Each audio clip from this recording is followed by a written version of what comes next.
Yung kulay niya ay kay Robin. Tapos, ang dahon niya ay... Oh my goodness! Nagmashi! Why? So, ito pala yung kaibahan ng kanilang bulaklak. Si Chihuahuensis ay... So, akala ko talaga tapos na yung kanyang bulaklak, guys. Kasi yung huling punta ko dito ay umuulan. So, yung mga bulaklak niya lahat, sarado, nakatiklop. So, bumubuka pala yung bulaklak niya kapag mainit or mayroong sunlight, bumubuka. Pero kapag, umuulan or cloudy, yung bulaklak niya ay sarado. Yan. Diba ang ganda? Parang last na yata niya yan. Yan, wala na siyang Ito. Ayan, hindi pa bumuka. Mayroon pang isa. Hanap tayo ng isa pa. Kung mayroon pa ba. Parang wala na yata. Ito. Dalawa. Ayan. Isa, dalawa. So, mayroong dalawang hindi pa bumuka. So, patapos na siguro yung kanyang bulaklak, guys. Diba ang ganda? So, ganyan yung hitsura ng kanyang bulaklak. Ayan, ang ganda. And, ang aking blue jelly beans, nag-fade yung kanyang kulay. Pero maganda pa rin, para siyang orange tingnan, diba? Green at pula. So, para siyang naging orange tingnan ngayon. So, ayan guys, yung ating ngayon. Ang ganda ng dahon ni sa gilid ni sino nga to? Si Dark Vader. Ang ganda ng kanyang dahon. Medyo lumaki sila ngayon ng konti. Yan, palaki sila ng palaki ngayon. Ito ayan, gumanda siya uli.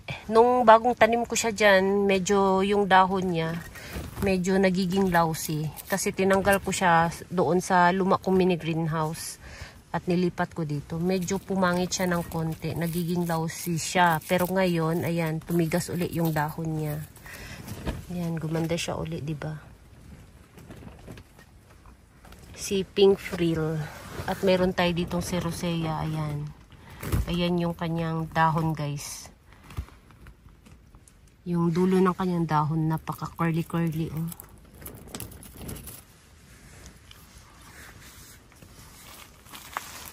Nandito si Madiba. Ayan. Nakapatong si Madiba dito. Medyo malaki na yung aking Madiba ngayon. Yan, hindi siya makulay ngayon, di ba? Hindi siya pinky-pinky. Ito nga pala, dinala ko dito nung nakaraan, nung huling punta ko dito.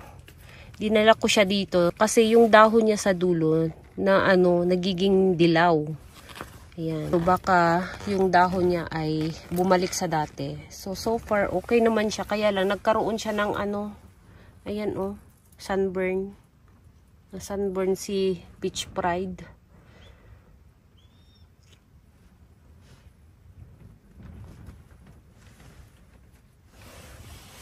At gumanda ang ating dito, si Rolly, nagiging orange na ang ating Rolly dito, guys.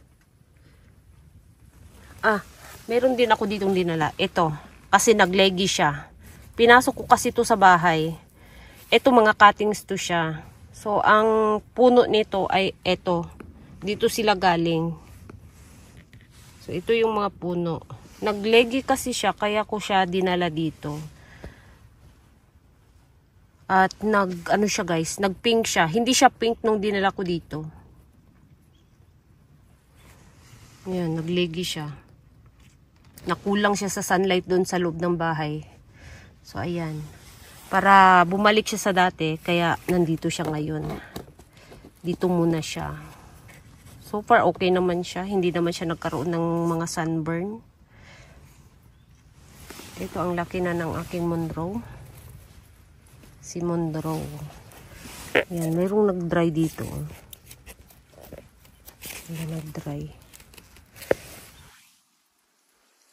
Yan ang aking ebony. Ang damage niya nung last summer ay medyo nawala na. Umukay na siya ulit. Tapos yung dahon niya guys, matigas na uli. Ayan, matigas na uli. So, established na talaga siya ngayon. Kasi matigas na. Ayan, tigas na. Tigas yung dahon niya. Tapos doon, oh, mayroon tayo dyang krasula guys. So, ang ganda ng kulay, diba? Pulang-pula siya dyan guys. Pulang-pula siya dyan sa gilid.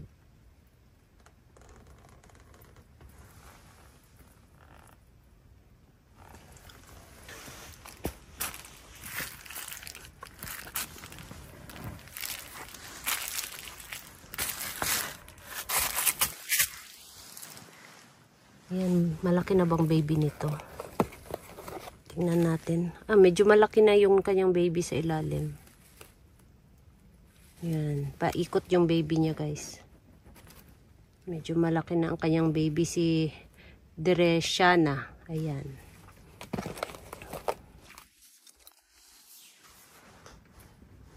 Ito nga pala si ano oh. Si Madiba Cross Robin. Yan guys, pumula siya, 'di ba?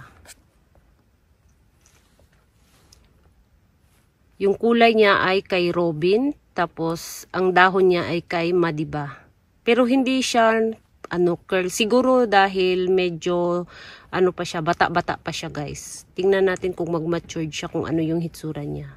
So ang breed niya ay si Madiba Cross Robin. Tatlo sila eh. Ito hindi masyadong hindi masyadong pula. So, ito yung pinakapula sa tatlo. Ito sila, ayan, Madiba Cross Robin din to.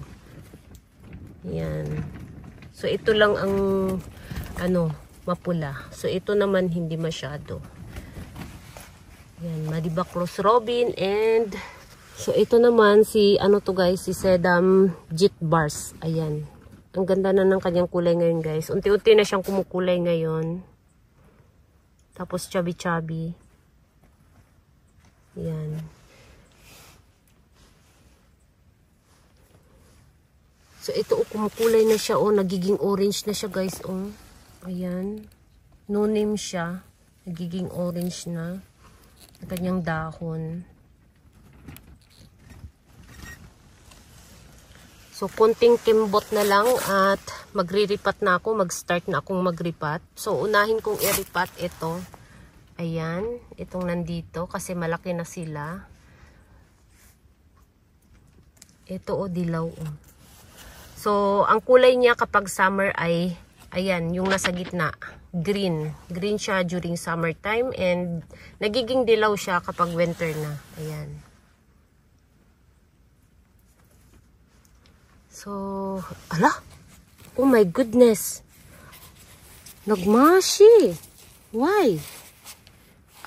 Ayan, nagmashi siya dito banda guys dahil naipit pala yung dahon sa ilalim. Ayan, mayroong baby niya. Dalawa sa ilalim. Kaya pala nagmashi. Kala ko kung ano na nangyari sa kanya. Ayan, nagmamashi yung dahon niya dito banda. Kasi mayroong dalawang babies na palabas sa ilalim. So, ang pangalan niya ay si Red Rina. Ayan. Maganda yung kanyang kulay, pula. Talagang red. Bagay sa kanya ang kanyang pangalan, si Red Rina. Ayan, namulaklak na siya. Nagbuka na. So, hindi naman natin kailangan yung flowers niya. Ayan, tanggalin na natin. Ayan. Ito si Blue Dragon. Ayan. Malapad yung kanyang dahon, guys. Si Blue Dragon.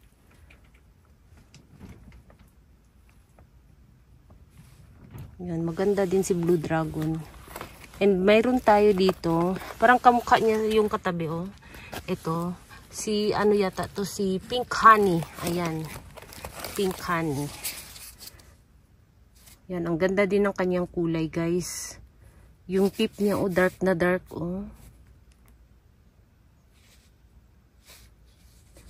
Si Pink Honey.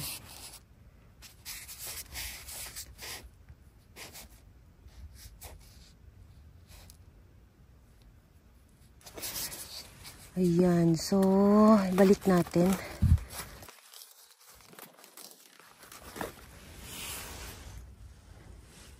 Ayan yung kanilang mga kulay ngayon guys. Nagda-darker na sila ngayon.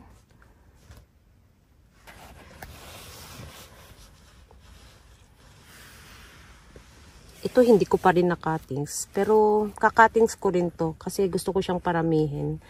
Si ano to, si Minibel na variegated. Ito nagiging yellow na oh. Nagiging yellow na siya.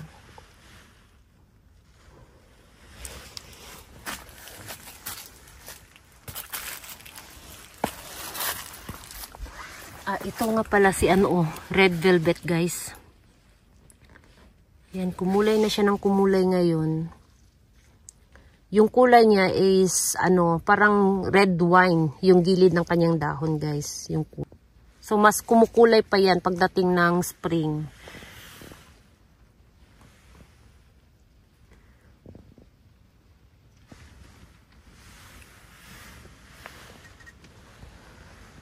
At ang ating ano oh, bumuka na pala si ano, si Chihuahuensis guys. Ito yung bulaklak ni Chihuahuensis, bumuka na. Pero yung bulaklak, I see. Ngayon mag-comparing tayo guys. Mag-comparing. Ito si Chihuahuensis to guys ha. Si Chihuahuensis. And ito si, tanggalin na lang natin dito, si Colorata. Ayan. Pagtabi natin kasi nag-bloom na si Colorata guys. Tingnan niyo yung bulaklak ni Chihuahuensis. Pasensya na kayo, yung kamay ko is marumi dahil nag-ano ako ng bukid ngayon, nag-asikaso ako ng bukid. So ito si Chihuahuensis, bulaklak ni Chihuahuensis, and ito naman si Colorata. Ayan, may pangalan niya, Colorata. So ayan ang kaibahan ng kanilang flower guys. So, si Chihuahuensis ay yung flower niya ay pabuka. Tapos ito, yung flower niya ay, ayan, maliit yung dulo guys. Hindi masyadong buka. Ayan. So, ito pala yung kaibahan ng kanilang bulaklak. Si Chihuahuensis ay bukang-buka. Ayan oh. Kahit dito oh, bukang-buka. So, ito ay sarado. Ayan. So, yun ang kaibahan ng kanilang flower. Si Peach Boy ay hindi pa bumuka. Wala pang ano. Pero yung flower ni Peach Boy dito guys ay, ayan, maikli. Peach Boy, hindi masyadong mahaba yung kanyang flower ngayon dito. So, ayan din. Si Peach Boy din to. Pero si, ano, si Colorata at si Chihuahuensis, alam na natin yung kanilang, ano, bulaklak. And sa stem, sa flower stalk ng kanilang ano is mas makulay si Colorata. Mas pink siya guys kaysa kay Chihuahuensis. Ayan. So far, yun pa lang yung nakita natin. Si Peach Boy ay soon tingnan natin. Kasi yung nasa bahay ay parang sabay-sabay sila guys. So yung sa bahay tingnan din natin yun kapag bumuka na talaga. So, ayan lang muna yung ating natuklasan. Yung bulaklak ni Chihuahuensis at ni Colorata ay magkaiba. Yung form ng pagkabuka. Ayan. Itsura ng buka niya guys. Ito. Ayan. Diba? Sarado. Ito, bukang-buka. Ayan. So, bukang-buka yung bulaklak ni Chihuahuensis. And pasara yung dulo ng bulaklak ni Colorata. So, yun lang guys ang ating latest update ngayon. Uuwi na ako kasi hapon na. Ayan. Maraming salamat at huwag kalimutang mag-subscribe, mag-like at mag-share. Ayan. Thank you so much for watching. See you on my next video. Bye-bye.